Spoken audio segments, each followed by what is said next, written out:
should be a split push for Noam Yehuda.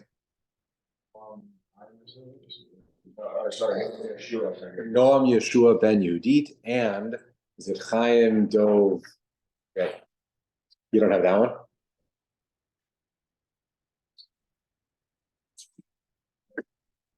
All right. So, Dove cats. All right. We are up to the very last Mishnah in Perek HaSocher Sapolim, and then we'll pick up Shoel Sapara. We've got Act 2, Blot to do, Tadi Dalid, and Tadi K. We will get to the bottom of Tadi K, Amud Beis, the Meretz Hashem. Okay, so again, the Mishnah, 4 lines from the top, Tadi Dalid, Amud Aleph. Masna Shomer Chinam, Leos Pater Mishvua. So we know that there's 4 different Shomrim. We'll see more about them today. And the Shomer Chinam generally is Chayav when it comes to Pshia, but he's also Pater on everything else. He's Pater Nevav Aveda, he's Pater own sin.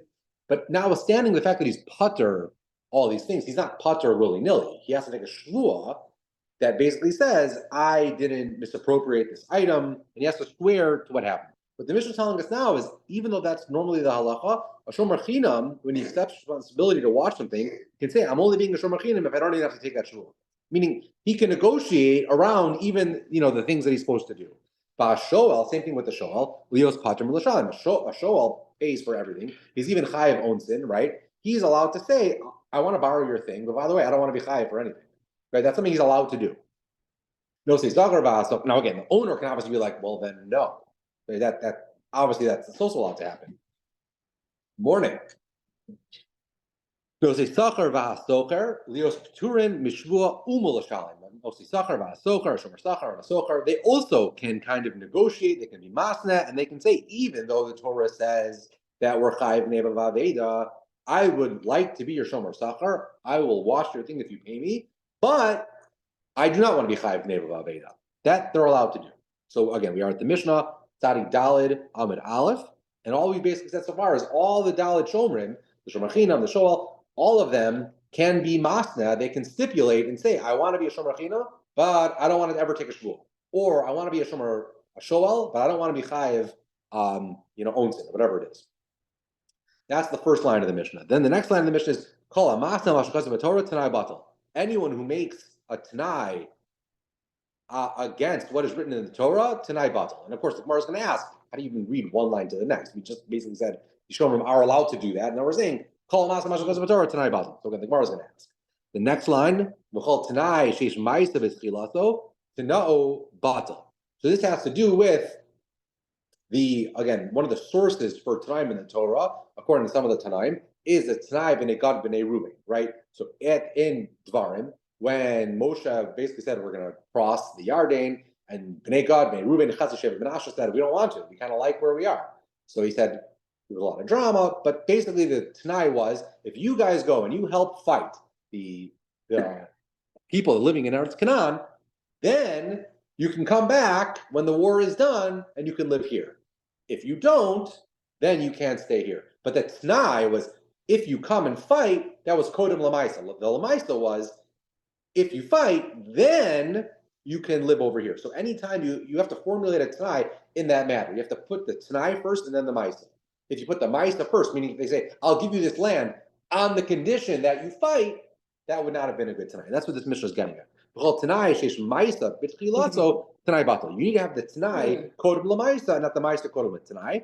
The whole Tanai Sheish Maisa B'Tchilaso Tanai Batal. Sorry. And the last line of the Mishnah is, again, this is another one that's kind of easier said in the reverse than the way it's written over here. We'll see an example in the Gemara. But the point is, if you make a Tanai that is impossible to fulfill, it's not a good Tanai. So we'll see an example that the Gemara is going to give later. Let's say you give a get, al Tanai, that the lady jumps into the sky. That's just not a real Tanai. And that's really what this Mishnah is saying. The only time you have a good Tanai is if it's something that's able to be fulfilled. Not able to be fulfilled, it's not a good Tanai. And the whole thing will be batal. Okay, we'll see that towards the end. But again, what was the first line of the Mishnah? The first line of the Mishnah was, if you're one of the Daled Shomrim, you are able to stipulate your level of Shmirah.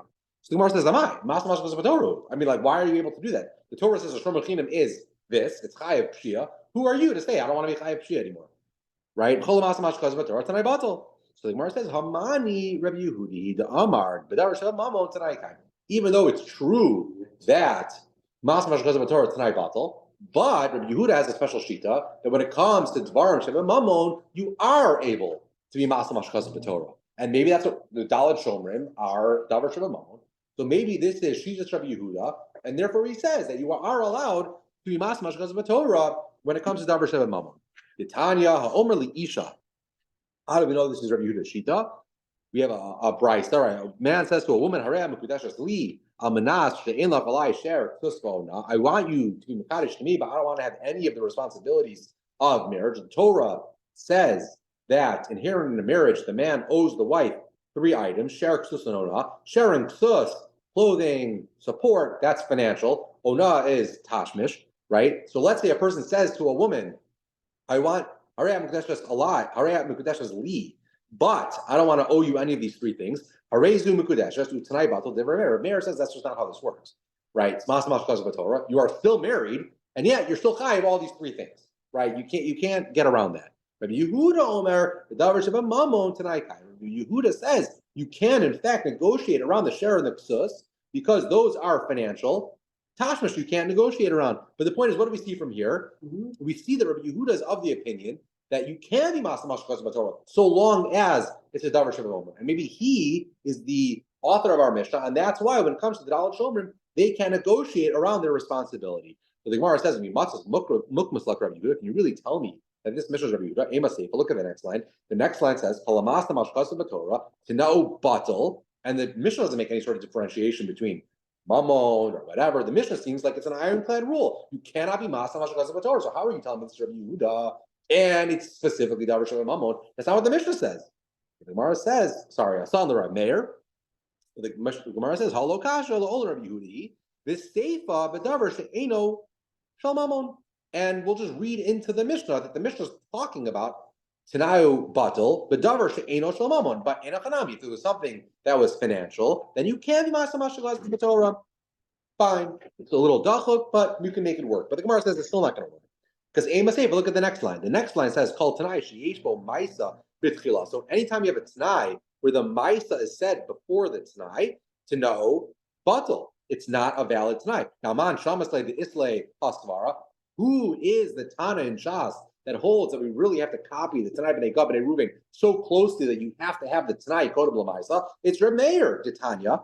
We have a brayso. Abba Chalafta Ishkbar Chananya Amar Mishum Reb Meir. This Tana said in the name of Reb Meir. Tanai Kodem Lamaisa. If you have the Tanai Kodem Lamaisa, like we spoke out when we learned the Mishnah, Hareza Tanai, that is a valid Tanai. But Maisa Kodem LeTanai, Eno Tanai. But anytime you have the Maisa prior to the Tanai, it's not a valid Tanai. This is Dafka Shitas Rav Meir. Clearly, our Mishnah is going like that because our Mishnah includes that line. So you got it. It must be that our Mishnah is Rav Meir. So you have to make the condition before the Maisa. Exactly. Just like by the Tanai B'nei Gad B'nei Reuven. If you fight, that's the Tanai, then you can come back and live in the Eber HaYarden. But what Moshe didn't say was you can live in the Eber HaYarden if you go fight. So it's the Tanai Kodem L'Maisa. So the guy says, if it's going to rain tomorrow, then Exactly. Yeah. Make sure you have a good app before you make stipulations like that. So I only told her one thing, but moving God tonight had taught us that it has to be both ways, it has to be both. Because that's how Right. you have to. That's the pain and the love. Exactly. So this has to be a Kanai Kafel. Yeah. So it's funny that you mentioned that. So this is not the sugya. I think it's in Kedushin, I think, where we go through a lot of this stuff. But one of the questions that the Mefarshim asked, I think Tosfos, throughout Shas, you have these Tanais, and they don't go through this whole litany of things. So you have to say that, like, the attorneys that were drafting these documents did. The Gemara is just shortcutting it a little bit. But you're right. In Achanami, there are, like Meir, for example, he does hold that you need all those things. So you have to say that for whatever reason, the Gemara doesn't. Yeah. You have to have it's not a couple, exactly. Yeah. So, but no, it's a good point. Either way, but the point is, our Mishnah is clearly Rav Meir. The only way we were making this Mishnah work was to say it was Rabbi Yehuda, and then you could be Masa Mashchaz Torah because it was Davar Sheba Mamon. but our Mishnah is clearly Rav Meir. Rav Meir doesn't differentiate between Davar Sheva Mamon or non-Davar Sheva Mamon. He says you cannot be Masam Ashkaza B'Torah. So how do we learn this Mishnah? First line of the Mishnah said that the Dalet Shomrim can stipulate their level of Shmira. How are they able to do that? Isn't it Masam Ashkaza B'Torah? So the Gemara says, Elakula Rav Meir he v'shayni hachad meikara lo shava nafshe. He says, you're right. You can't be a Shomer Chinam that's not Chayav and Shia. That's not a thing. But who said you're even a Shomer Chinam?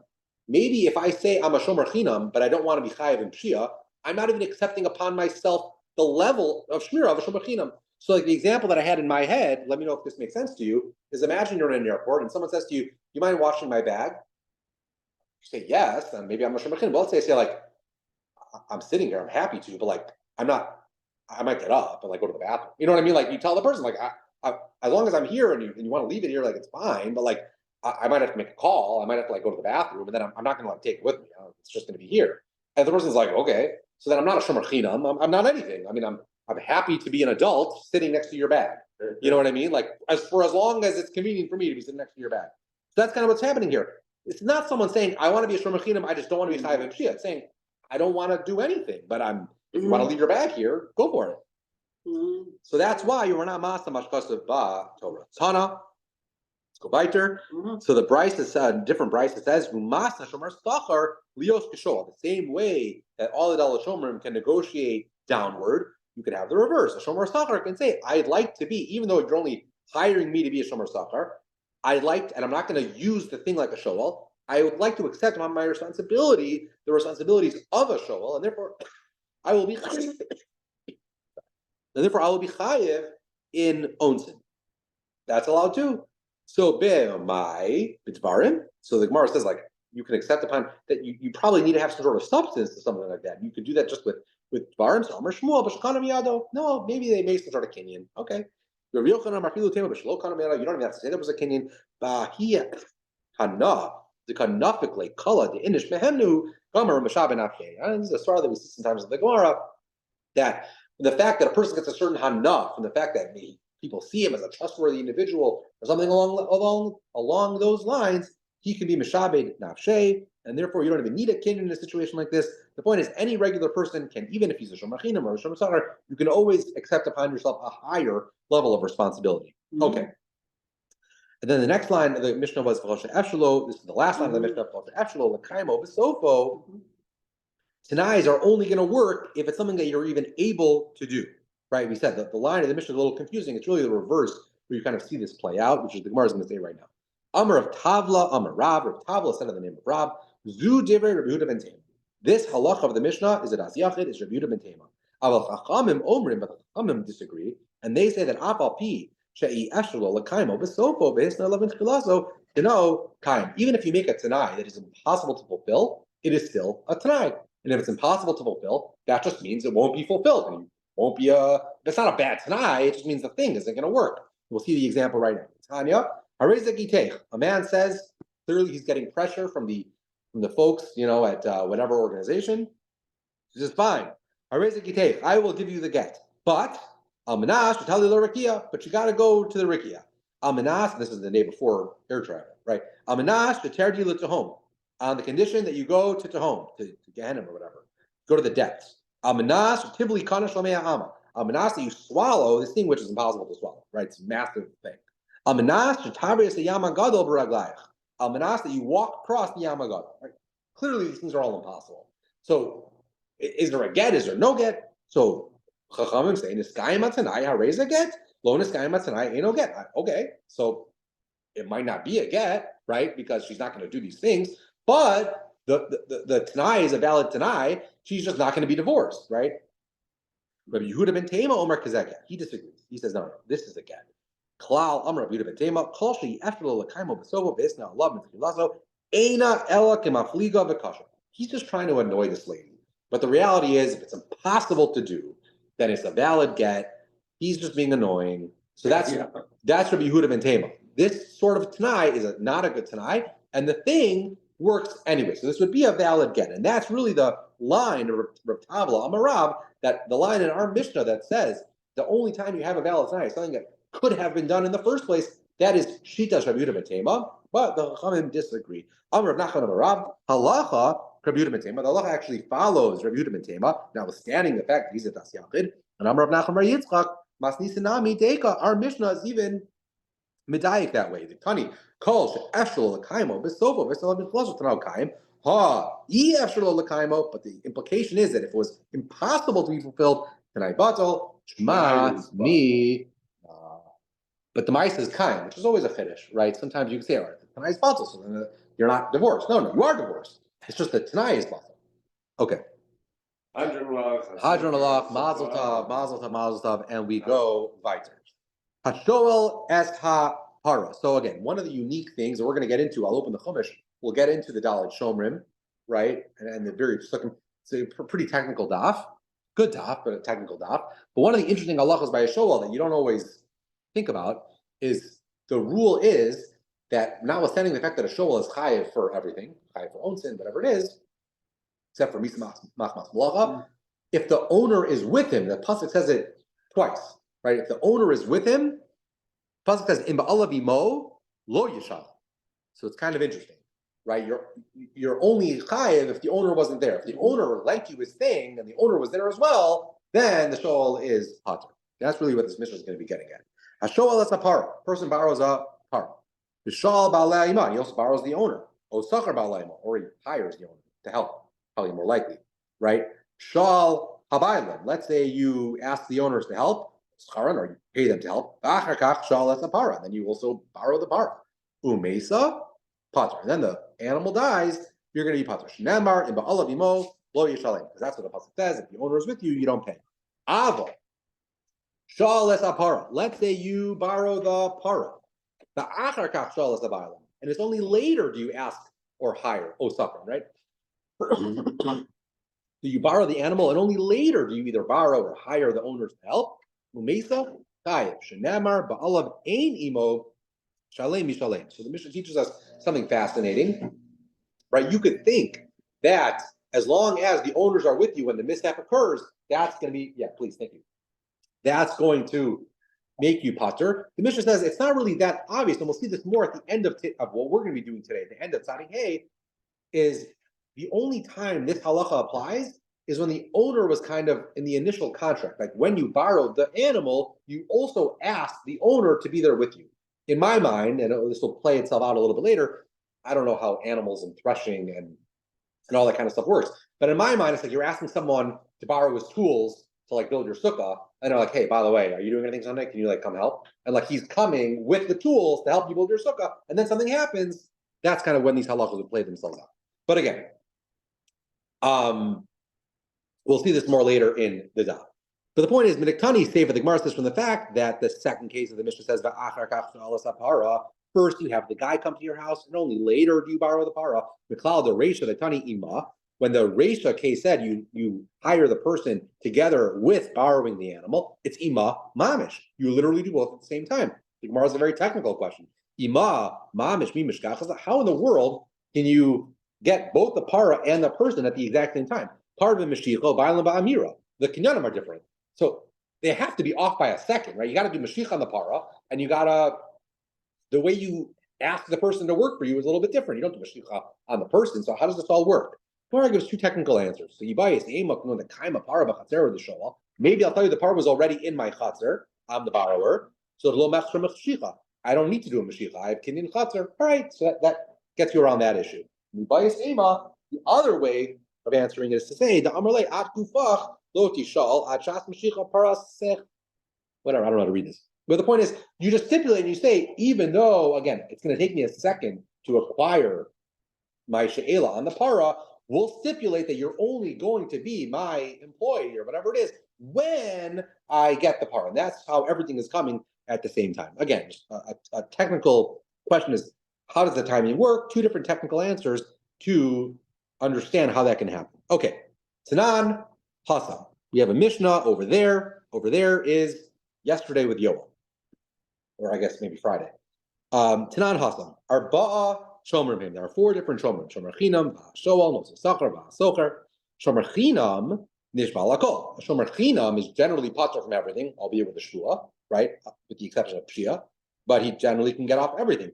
Shoel, Mishalim Mesakol. Shoel is the exact opposite. He generally pays for everything. even owns it. When it comes to a shomer sachar and a socher, nishba'in ala shvura, yala shvuya, yala mesa, they are generally pater, i.e., they swear when it comes to onsin, and they have to pay for gneva va'aveda. The half and half, please. Thank you. Sure. One slender, please. Thank you.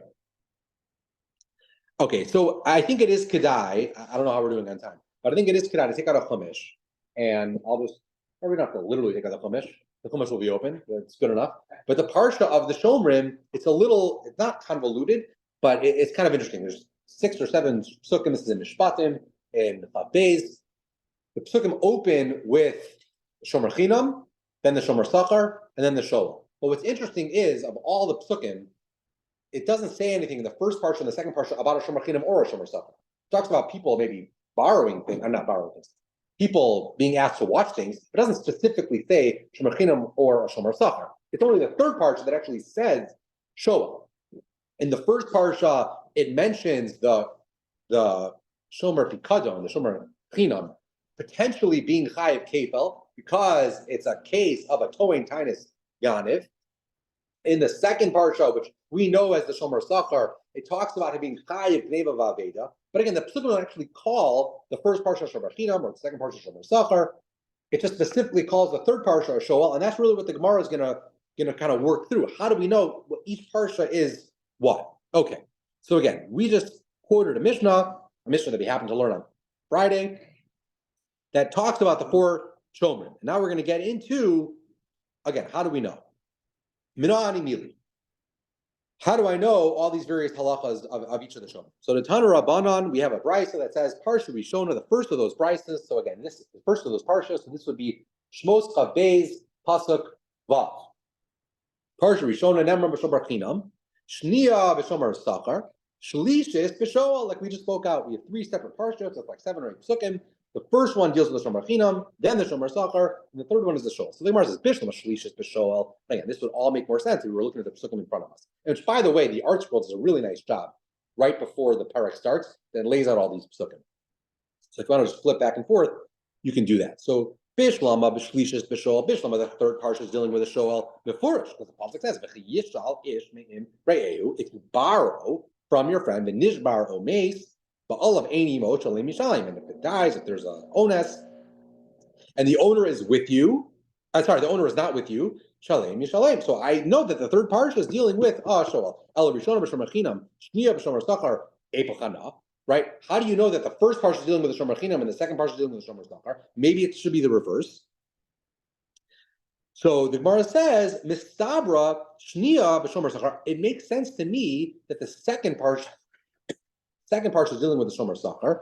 Why? Because I know that the Shomer Sachar is going to be more chomer, more chumradik.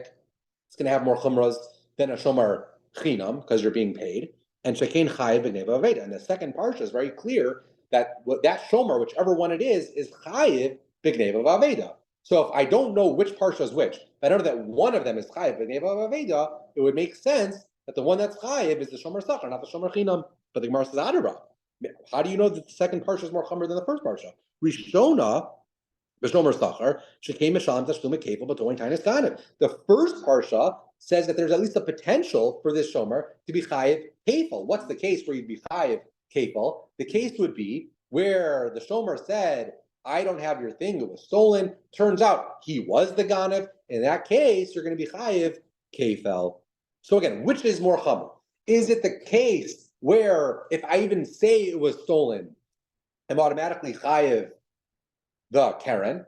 Or is it the case where if I say it's stolen, I'm putter, but if it turns out that I was the ganav, I'm chayiv kefil? Which one of those 2 things is more chomer? Whichever one is going to be more chomer, that's going to be the Shomer Sachar. But the question is it the first parsha, which at least has the potential to be chayiv kefil, or is it the second parsha, which says you're never chayiv kefil because you're automatically chayiv the Karen? Which one of those 2 things is more chomer? And that one's going to be the Shomer Sachar.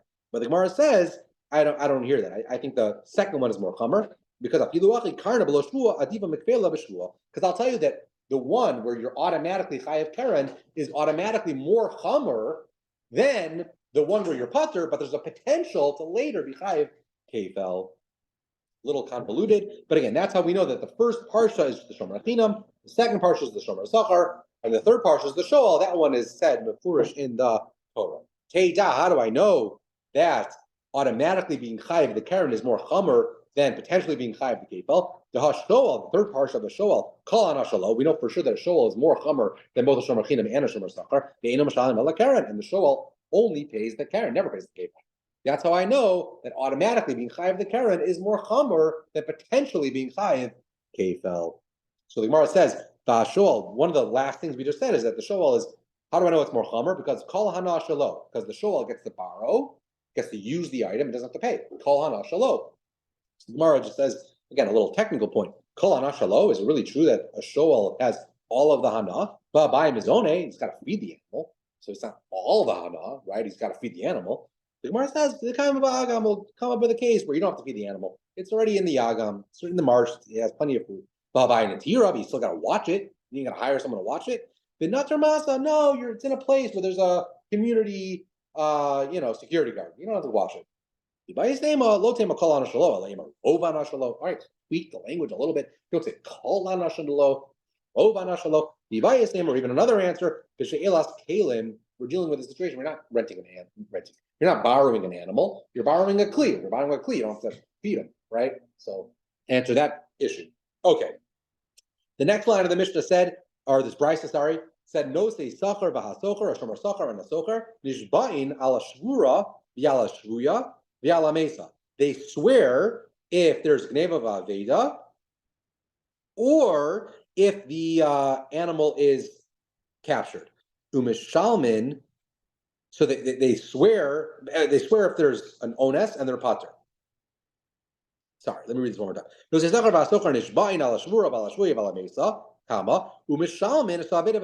pay for gneva v'aveda. So the Gemara says, Bishlama gneva, they pay for the im ganov yiganev meimo yishalim labala. The Torah mefurish says in the second parsha, which we just said is the Shomer Sachar, that if it's stolen, you have to pay. El aveda minalan. How do I know that they have to pay for aveda? The pasuk says gneva. How do I know aveda? So the Gemara says, Tanya, we have a brisa that says, Im ganov yiganev elia legneva, aveda minayin. The pasuk says ganov yiganev, right? So it tells me mefurish gneva. How do I know aveda? Amad lomar im ganov yiganev mikamaka, from the double lashon of ganov yiganev. I learn that you're also going to be chayev aveda. Hani chalamada amar lo amrinan dibertorah kolashim b'nei adam. Ela lamada amar amrinan dibertorah kolashim b'nei adam ma'ikla meimar. So again, if you're telling me the drasha is ganov yiganev, that is mashma, that there's a drasha to be had in the words ganov yiganev. But we know there's a shita in Shas, it's machlokas tanaim apparently, whether sometimes the Torah just speaks in the way people speak. And apparently, if I was going to describe a theft, I might say ganov yiganev.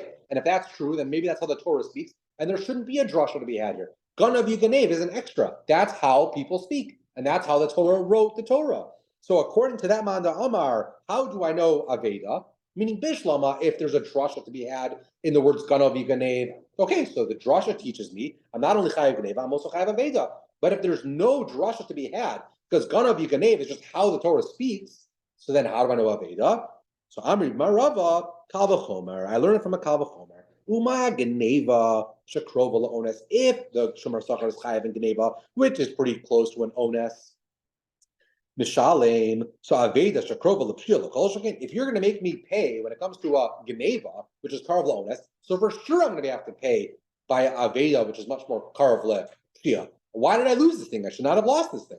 So of course I'm going to be chayav. So now we have to flip the question on the other guy. If you're telling me that there's a drasha to be had, ganov yiganev, why do I even need a drasha? It's a pretty simple kal v'chomer. If I'm chayav gneva, I should be chayav aveda. Why do I need the drasha of ganov yiganev? So the idach milsa the asi b'kal v'chomer tara v'kasav leikram. This is a tool that sometimes the Gemara will use. But sometimes, even though there's something that I could have learned via a kal v'chomer, the Torah will anyway go ahead and use an extra word or whatever it is to teach me the halacha. Okay, moving on to that brisa. V'hashoel mishalim esakol. The shoel pays for everything. Gemara says bishlama shvura umesa. Bishlama in the case of a shvura umesa. Dichsid. The pasuk says v'chi yishal ish me'emrin lihu v'nishbar o meis. That's what the pasuk says. It's the animal breaks a leg, the animal dies, right? Whatever it is. Ela shvuya. How do I know that a shoal is supposed to be chayiv if the animal gets captured? Right? Shvuya b'shoal minalan. How do I know that? It's not what the pasuk says. So v'chitem anelit mishvuru umesa. Maybe I just learned it from shvuru umesa. Ma, meaning the same way I'm chayiv by shvuru umesa, I'm also chayiv for shvuya. But the Gemara says, "Ma shvuru umesa shkein onsa d'salakadaita." At least those other cases of an animal breaking its leg or an animal dying, that's something that I think is reasonable to assume. I'm a shoal, I'm taking on onsen that at least are foreseeable, right? But Tomar b'shvuya shekain onset losa lagadaitu, like it's not all that foreseeable that someone's going to come and kidnap this animal, right? So maybe you would say that even though I'm chayiv certain onsen, I'm not chayiv all the onsen. I'm only chayiv the onsen that are foreseeable. Ella, the Gemara says, Nemra shvura umesa b'shol. The Torah uses the term, what's the pasuk say? V'nishbar o meis. So it says shvura umesa b'shol. V'nemra shvura umesa b'shomer sachar. And by shomer sachar, it also says, by shomer sachar, Gitein ishal re'eu chamaro sharo seh b'chol behema l'shmar umeis o nishbar o nishba. So by shomer sachar, it does specifically say nishba. Ma lahalan shvuya imo, just like it says by shomer sachar, shvura umesa, and it also includes shvuya afkan shvuya imo. So there's just a mamatino the same way by shomer sachar is shvura umesa, and it also includes shvuya. So too by shol, when it says shvura umesa, it also includes shvuya. But the Gemara says ikal lemifrach, but there's an obvious pircha of this kabel chomer, not even the kabel chomer, the mamatino. Ma shomer sachar shekem l'tar. By shomer sachar, this is in the category of where they're putter. Right? Tomer b'shol shekein the chayiv, and it makes sense. We just said that you can't, from a shoal alone, you can't learn from shvuru mesa because there's more of a reason to be chayiv by shvuru mesa than by kidnapping. So a shomer sachar, you can't learn from a shomer sachar. By a shomer sachar, you're putter. So I'll tell you, of course, the reason why you are putter by shvuya is because there's more of a reason to be putter. How do you then compare that to a shoal where we're making you chayiv? So the Gemara says, Ella Tirab Nasan. Really, there's a drush to be had. Like Reb Nasan Tanya, we have a brisa, Reb Nasan Omer, the Rabbash, the pasuk says, B'chiyishal ish me'imre eyu v'nishbar o meis. There's the word o, and you learn from the word o to include shvuya. So v'nishbar o meis, if it breaks something or it dies, the o comes to include shvuya. But the Gemara says, what do you mean? I need the o to teach me the halacha, right? That either it breaks the leg or it dies. I might have an avamina that you're only going to be chayiv if it breaks the leg and dies, right? So I need the o. How do you use the o? So the Talmud has a chamina ad mitibra umeis lo machayiv kamash malan. So the Gemara says, hold on, hanicha. This all makes sense. The Rav Yonasan, El Rav Yoshia ma'ikal memar. So who's Rav Yonasan and who's Rav Yoshia? Did Tanya, as we have it in a brisa. This is totally different context whatsoever. But the pasuk says, and this is in Vayikra, all right, the pasuk, I'll just read the pasuk. The pasuk is talking about a person, unfortunately, cursing his parents. He, ashari kalela saviv esimo. If you curse your father and your mother, most you must. Aviv v'imo kilel demavbo. So it says father and mother twice. So the Tanya, we have a brisa. Ish ashari kalela saviv ve'esimo. If a man curses your father and your mother, ein liela aviv v'imo. I read the pasuk. It sounds like you got to curse both your father and your mother. Aviv below imo below aviv minayin. Amad lomar. The end of the pasuk. Aviv v'imo kilel. Aviv kilel. Imo kilel. Diver Rav Yosha. Rav Yosha basically says, by reading an ambiguous pasuk like this, I would think that you have to curse both. Kamash malam the drasha that teaches me I only need to do one and not the other. Rav Yonasan Omer, Rav Yonasan disagrees. And he says, I hear you. I hear that you can read that to say that you have to curse both. But I also think there's a very fair way of reading the pasuk that says you don't necessarily have to curse both. You only have to curse one, not the other. Actually, the only time I say that you need to curse both, or you would read the pasuk to say that you would need to, is only if the pasuk specifically tells me that you need to do both. But what's the point? Why? How does this help over here? The point is in our pasuk, nishbar o meis, right? Do you need o lachalik or do you not need o lachalik? Rav Yonasan seems to be of the opinion that even if it's somewhat ambiguous, the reality is I don't think the pasuk reading the pasuk wouldn't need to say that the animal needs to both break a leg and die. The pasuk way of reading the pasuk is one or the other. And if it's one or the other, so why do I need O? It must be that O would come to teach me a drasha that includes shvuya. But according to Rav Yoshia, who says, if the pasuk's ambiguous, I need another drasha to tell me how to read the pasuk. So according to him, you still have a kasha. The nishbar O mace, right? Even though it's pretty obvious, right, that there's no good reason why I would need both to happen, but the pasuk seems to suggest that if I didn't have the word O, that I would need both to happen. So the fact that the word O is here, I can't learn a drasha from that O. It's coming to teach me the halacha that I only need one or the other. Therefore, I don't have an extra word. And again, the question is, according to Rav Yoshia, how do I know shavuya? That's really the question. Where it says, I think you came Rav Yoshia lachalek. Really, I can tell you that even Rav Yoshia, who normally needs the word O to be mechalik between shvura umesa, hachalot tzarach. Over here, we would say that you really don't need O, because my time, Asfaru is a simple svara. Malik tala kula, malik tala palga. Again, you just take a step back and you can say, even if the Torah didn't have the word O, there's no logic at all that says the only time a shoal is going to be chayiv is if the animal breaks a leg and gets killed. There's just no svara in the world. The same way you're chayiv if it dies, you should be chayiv if it hurts itself. So even Rav Yoshia, who, when it came to cursing one's parents, said, until I have a pasuk that specifically tells me, or I have a drasha that specifically tells me I'm chayiv when I only curse one parent, not the other, over here, it wouldn't even make any sense. And therefore, even Rav Yoshia will agree that the word O is extra on some level. And if it's extra on some level, it can teach me the drasha that includes even a shvuya. Okay.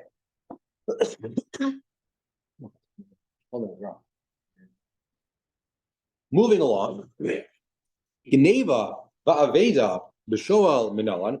How do I know that a shoel is chayiv Geneva va'aveda? So again, the pasuk, again, it helps if you really work through all these psukim. But the pasuk by a shoel clearly is limited to the animal dying. Geneva is said by the shomer sachar, right? Not the shoel.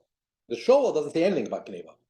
So the Gemara says, how do I know that a shoel is also chayiv Geneva v'aveda? Maybe you'll say, what do you mean? It's pashak avachomer. If you're chayiv for even an ones, then of course I'm going to be chayiv by Geneva v'aveda, which is not an ones, which is closer to me being a poshea, right? So why do I even need the pasuk to tell me? The Gemara says, maybe not. When it comes to an ones, when it comes to the animal being dead, there's nothing the owner can do. So maybe that's why you're chayiv to the owner. But Tomer b'gneva v'aveda, the after l'mishra klasuye, you want to say the same thing by gneva v'aveda, where maybe you're entitled to say to the owner, listen, the animal's alive, I don't have it, go find it. But maybe you'll tell me that the shovel is not chayiv. Ella yadatanya. Rather, how do we know that a shovel is chayiv gneva v'aveda? From this brisa, the brisa says v'nishbar omes. This is the lashon by a shovel. A shovel is chayiv v'nishbar omes. Ainli ella shvura umesa. Geneva v'aveda minayin. So I only know you're chayiv onsin. How do I know you're chayiv geneva v'aveda? Amrit kal v'chomer. I learn a kal v'chomer from shomer sachar. Uma shomer sachar shepater mishvura umesa. Just like a shomer sachar who is pater from onsin, chayiv v'gneva v'aveda, and he's chayiv v'gneva v'aveda. Shoel shechayiv mishvura umesa. Shoel who's chayiv onsin. Eino din shechayiv v'gneva v'aveda. So of course the shoel is going to be chayiv Geneva va'aveda, and the brisa concludes with an exclamation point. Zehu kal v'chomer she'ein alav tshuva. And this is a kal v'chomer that there are no pirchas. This is an ironclad kal v'chomer. So the Gemara says, "I ain't alav tshuva." What are you even talking about? What does this even mean? Maybe I'll tell you that you could have had a potential pircha. Maybe you could have said there is a potential chumrah that a shomer sachar has over a shul. What's that potential chumrah?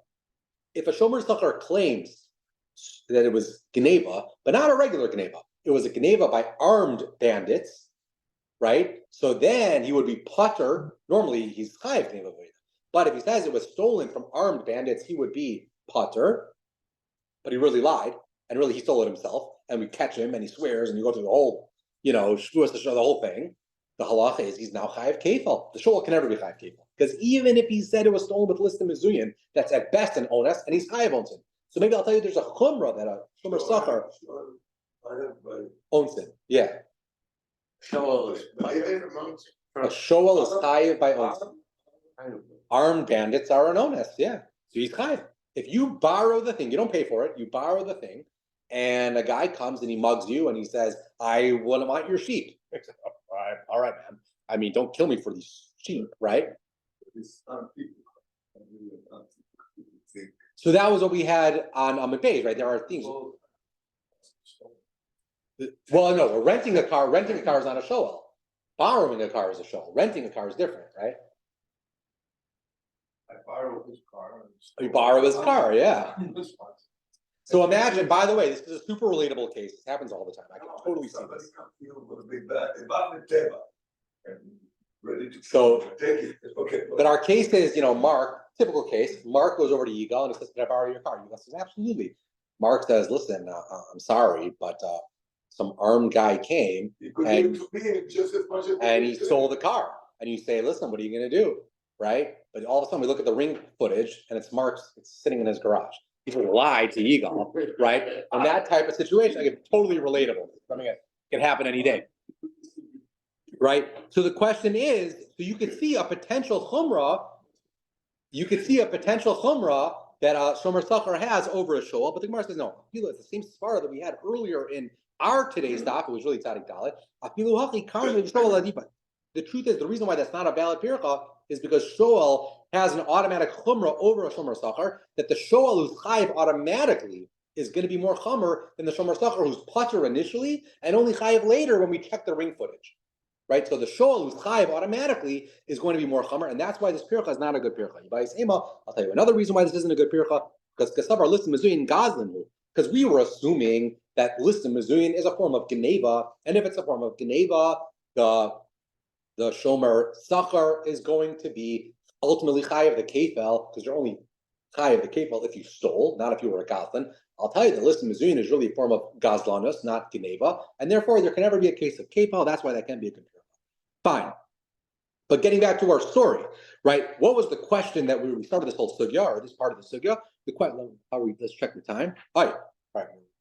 Yoel's not going to be happy. I don't think we're going to finish the daf. What was the question? The question was, how do I know that shoel is chayiv gneva v'aveda? Right now, where we are is we learn it from a kal vachomer, from a shomer sachar. The same way a shomer sachar who's patur me'onsin is chayiv gneva v'aveda. A shoel who is chayiv ba'onsin is definitely going to be chayiv gneva ba'aveda. So the Gemara says, "Ashchan l'chiyuv l'tor minalan." How do I know that a shoel by ba'alav imo? We said a shoel is always patur. How do I know that ba'alav imo the shoel is going to be patur even by gneva ba'aveda? Maybe I learn it from shvura umesa. Ma'al shvura umesa shein ones. You can't necessarily learn it from Shvura Umesa, because again, there's a svara to say that I'm more makel by Shvura Umesa because it was an ones. But maybe it's dafka in the case of an ones, where if the owner was with me, I'm going to be patur. Maybe not by gneva v'aveda. Ella gamar mishomer sachar. So we learn it from a shomer sachar the same way a shomer sachar is patur. If the owner was there on the premise, so too the shoel. But the Gemara says again, if you're holding cheshbon, this whole concept of ba'alav imo was only written by the shoel. It wasn't written by the shomer sachar. So shomer sachar gufe minalan. How does I know that Shomer Sachar himself is patur if ba'alav imo? Gamri chiyuva the Shomer Sachar mechiyuva de shoel. That we learn from shoel. Mala halam b'bailim patur. Afkan b'bailim patur. So it's very, very circular. We know that a shoel is patur if the bailim were there. We apply that to a Shomer Sachar and say the same way that a shoel is going to be patur, a Shomer Sachar is also going to be patur. And then we say, but even a shomer sachar, he's going to be chayiv gneva v'aveda, or he's going to be patur gneva v'aveda if the owner was there, and we apply that back to a shoel. So it's all very circular. The Gemara says, "My gomer, how are you doing this? Even mamatzinu, if you're doing this via a mamatzinu, ikalam mifrach kidapachino." We can ask the same kasha that we asked earlier on, which is shekain ones. Ella amar kra.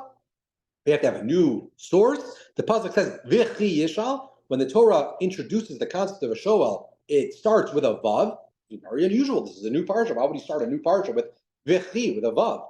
So vav, most of our Indian Rishon, clearly there's a connection between the two parshios. Yelamed el yom mitachon, and we apply certain things from the shoel to the shomer sachar, and therefore we apply this idea that if the baalim are there, the shomer sachar is going to be patur. Bakati shoel shomer sachar lo kamar. But again, maybe you can tell me that a shomer sachar learns from a shoel, but I can't get the other direction. Ella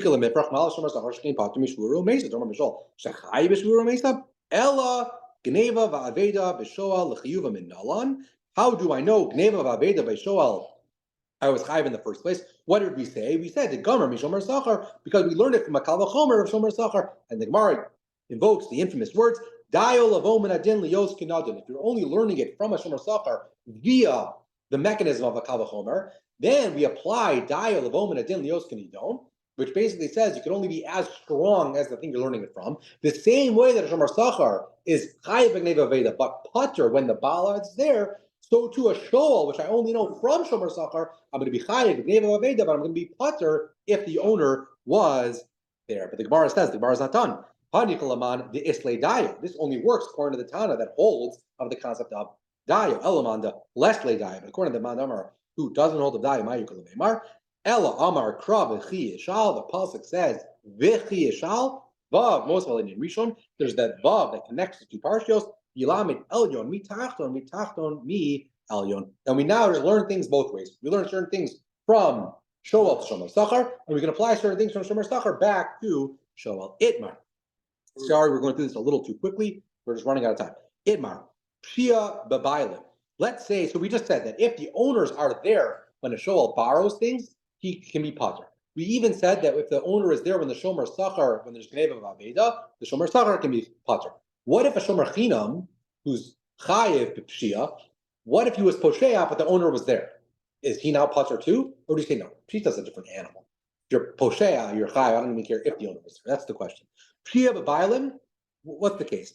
Pligi Bar of Acha Ravina, there was a machlokas Amoraim, Rav Acha and Ravina, Chadam Mar Chayev, Chadam Mar Potter. Man Mar Chayev, according to the Man says Chayev, what's his logic? Gesavar Mikra Nidrash Lefanav, Velolef Nefanav. Again, this concept of Im Ba'alav Imo is said by a Shoel. The series of parshas was Shomer Chinam, Shomer Sachar, V'Hashoel. So he says, you can only darshan a pasuk to the parsha before you. Remember, we had the vav that connects Shomer Sachar and the Shoel, Velolef Nefanav, but you can't necessarily apply it to the Shomer Chinam. Hilchach Im Ba'alav Imo, a Shomer Chinam lo ksiv. Im Ba'alav Imo was only written by the Shoel. It wasn't written by the Shomer Chinam. Upshia Nami. And by the way, if you go to the Psukim, you'll see that the concept of a Posheya is only written by a Shomer Chinam, not by a Shomer Sachar or a Shoel. But the Gemara says, Upshia Nami, B'Shomer Sachar or B'Shoel lo ksiv. But Hilchach B'Shomer Sachar or B'Shoel lechiyav asi b'kal v'chom B'Shomer Chinam. To be mechayev a Shomer Sachar and a Shoel on a Pshia, that you could do mikal v'chomer from Shomer Chinam. Meaning, if these things are chayiv gneva v'aveda, for sure they should be chayiv in Pshia. But al v'baylim liftar, but you can't necessarily go the other way. You can't necessarily apply the ptur back on the Shomer Chinam. So after Shomer Sachar b'Shoel lo my taima kiksiv im ba'alav imo lo yishalim ashoel v'Shomer Sachar anach chiyuv eksibu behadya hudim michtav. Okay, so that's how the Man Amar says you will be chayiv even if the balam are there. That's how he learns. He basically says you can only darshan the psukim, you can only darshan from a shoel to a Shomer Sachar, you can't go up to a Shomer Chinam. And Manda Amar Pater, Ksavar Mikra, Nidrash, Lefanav, Vilif Nefanav, he says not only can you darshan from shoel to the parsha before it, because you have this vav, you can even go to the parsha even prior to it, even the Shomer Chinam, and you can apply it to the Ksiv, Im Ba'alav Imo, a Shomer Chinam, Nami, Ksiv. That's this Machlokas Amoraim, whether this tour of Im Ba'alav Imo applies both only to a Shoel and a Shomer Sachar, or even to a Shomer Chinam. Tonight, we're going to try to prove this from our Mishnah. Our Mishnah said, Shoel Apara. If you borrow a para, our Mishnah actually said it all as Hapara, but neither here nor there. Shoel Apara, you borrow a para, V'Shoel Ba'ala and you have the owner come along. Shoel Apara V'Stocher Ba'ala you borrow the para and you rent the owner. Shal Ba'ala, you rent the owner, O Skaran Ba'achakach Shal Apara. The point is, by the time you rent the para, you already have the owner. Mesa, and the animal dies, Pater. Our Mishnah says Pater. Now, what does the Mishnah say? Our Mishnah is pretty clear that we're dealing with a Shoel. Our Mishnah doesn't say anything about a Shomer Chinam, and we want to now prove that that says that this halacha would not apply to a Shomer Chinam, right? Yilu Shomer Chinam lo ktani. But the Gemara says the obvious response. Shomer Sachar miktani. We just finished saying half a Gemara that this idea does apply to a Shomer Sachar. Our Mishnah doesn't say anything about Shomer Sachar. So what are you trying to prove from the fact that it doesn't say anything about a Shomer Chinam? It also doesn't say anything about a Shomer Sachar, right? Ela Tana Milsa Diksiva Behedya Ketani. Asi Midrash lo Tani. So I'll tell you, maybe our Mishnah is just focusing on the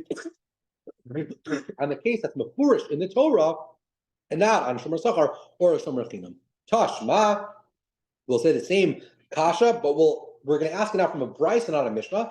And what's unique about this brisa that's unlike our mishnah is this brisa deals with a socher. So our mishnah only dealt with a shoel. The pasuk was mafurish that this halacha applies to a shoel.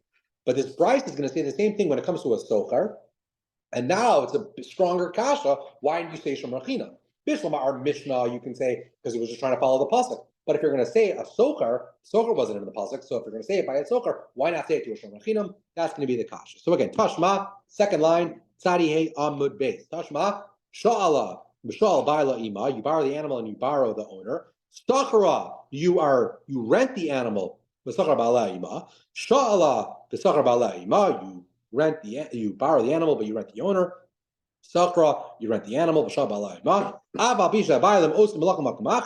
though the owners are somewhere else, when the mishap happens, this will be a major topic of the rest of the Amud. Umesa, but the point is that the animal dies. Pater. Now, what is the status of a socher? Is the status of a socher a shomer sachar or a shomer chinam? Major machlokas hanaim, Rav Meir and Rav Yehuda. This comes up a few times already in our Masechta, and it's a major machlokas. So Sivrua, the Bnei Yeshiva that were asking this question, they felt, Mani, this brisa is probably Rabbi Yehuda. The Amar Socher Kashomer Sachar Dam. He says that a Socher is like a Shomer Sachar. Therefore, our brisa is essentially saying the same halacha applies by a Shomer Sachar, because a Socher is like a Shomer Sachar. That's the question that we spoke about earlier.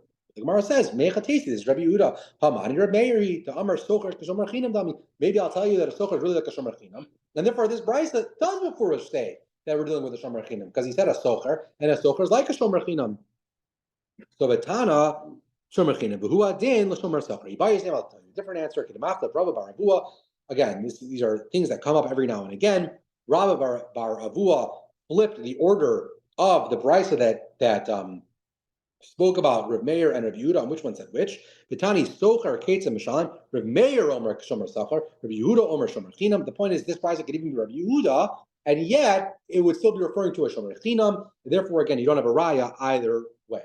You want to keep going, or let's just keep going. We'll be a little late to davening. Amar Rav Amnuna. Rav Amnuna, what? 7 minutes. All right. Amar Rav Amnuna. We're not going to finish the Amud, but we'll get 5 lines to the bottom. Amar Rav Amnuna. Rav Amnuna said, "Allah olam uchayev." The shoel is going to be chayev. Ajat hey par of a choresh ba chamaru mechamer achareh. Even though the pasuk says that a shoel is going to be pater when the owner is there, there's some fine print.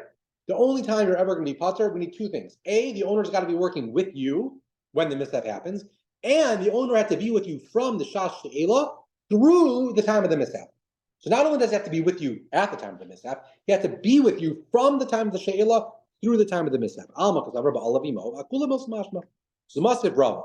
We are going to ask away on this Rav Amnuna, and ultimately we're going to conclude, no spoilers, but a little bit of a spoiler, Tiyufta, Rav Amnuna, Tiyufta. We're ultimately going to say that there's a kash. So Mashiv Rava is going to ask from the brisa that we just brought at the top of the Amud. Sha'ala v'sha'al ba'ila, if you borrow the animal and you borrow the owner, schara v'zachar ba'ila, schara v'sha'al ba'ila, these are all just different cases. Sha'ala v'zachar ba'ila. The point is that you rent the animal and you rent the person. Af al pi, even though the owner is somewhere else at the time, umesa pater. Very much sounds not like what Rav Amnuna said. So long as you borrow the animal and you stipulated that the owner would help out, even if the owner happens to be somewhere else at the time of the onus, still you're going to be pater. My la b'mlacha acheres, doesn't it sound like you're doing something else? Rav Amnuna will say, lo, but osa malacha. He's doing the same thing. The Gemara says, what are you talking about? Ella, my makam acher. Right? That's not what the brisa said. What does the brisa say? What does it mean that he was somewhere else? I don't appreciate this. But the point is, let's say you hired or you borrowed this animal to not thresh, to plow, right? So the owner is just one step ahead, readying the ground for the animal to plow. So he's not literally on the animal, but he's doing the same thing, right? In my example with the sukkah, right? I asked Mark for his tools and I asked Mark to come help me build my sukkah. I'm using the drill. Mark is just somewhere else helping with the sukkah, but we're doing it together, right? And that's what the brisa means. But the Gemara says that can't be the case. Bahamid Seifa al Gaba, from the Seifa's case, where it's very clear the owner is literally working with the animal, the contrast would have to be the Reisha is dealing with where the owner is somewhere else. Because there's a Seifa of this Brisa, and the Seifa says, Sha'ala v'achar sha'al baila. If I rent the animal and only later do I ask Mark for his help, or Schara v'achar sachar baila ima apal pisha bailim chorshin al gaba umesachai. In that case, even if the owner is literally on the animal, right, and it dies, chai. So in my case, in the second, Mark would be using his drill, and something happens. If I was the one borrowing it, right, but I'm asking Mark for his help because I don't know how to drill literally at all, right? Still, there it would be chai. So the point is, from the contrast of the Reisha and the Seifa, it's clear that the Reishas must be dealing with a case where the owner was somewhere else. He wasn't just one step ahead, readying the ground. So Amri, Reisha, V'Seifa, Ba'os Malacha. But the Gemara says, no, that's not muchach that way. Really, I'll tell you that both the Reisha and the Seifa are dealing with the owner is with us. For Reisha, Revusa Kamashmalan, V'Seifa, Revusa Kamashmalan. Each one's teaching us its own chiddush. Reisha, Revusa Kamashmalan, the Alfagav, the Lav, Al Gaba, El Ba'os Malacha, Kavan Habibalim, Shash Ilapater. The Reisha is teaching me that even though the owner is not really there, literally on the animal, so long as he came along with the animal at the time of the She'ela, I'm going to be pater. The Sefer Vusa Kamash Milan, the Aflagav, the Al Gaba, that even though the owner is literally on top of the animal, came in the Lohava Bailim, Bishas She'ela, Kai. But the Gemara says basically, I don't like this. I hear these Kedushim if the owner was literally not there in the Reisha. And you're telling me that so long as he was there, B'shas She'ela, even if he's not even there, by the time the mishap happens, I'm going to be pater. Like, why would you describe the case differently? You're basically telling me the exact same thing. Again, it's a bit of a nuance, but the point is that clearly from the Reisha and the Seifa, it seems that the cases must be different, and therefore the Reisha must be in a case where the owner wasn't there, and still your pater so long as he was there. That is a kasha on Rav Amnuna. But another kasha. This is much easier. Tanya, we have a brisa. Mimash Nemar. Again, we read the pasuk by a shoel. It says it double lashon. It says in ba'alav imo lo yishalim, and then the next pasuk says, actually the prior pasuk says, ein imo shalim yishalim. So if the owner is with you, you're pater. If the owner is not with you, you're chayav. So the Gemara says, mimash mashnemer im ba'alav imo lo yishalim. From the fact that I know if the owner was there, I don't pay. Ein yodash im ba'alav ein imo shalim yishalim. I of course know the inverse, that if the owner is not with me, I do have to pay. Elamatam lor ba'alav ein imo lomar lecha. As long as he was there, he doesn't need to be there when the mishap happens. Another very similar brisa.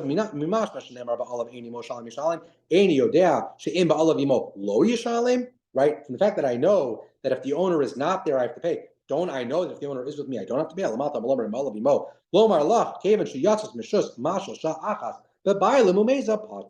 That as so long as he agreed to help with the thing and he was there, even if he's later not there, I'm still going to be pater. The point is, this is a clear kasha on Rav Amnuna's halacha that the owner has to be there from the Shah She'ela all through the time of the mishap. The Gemara says, Rav Amnuna,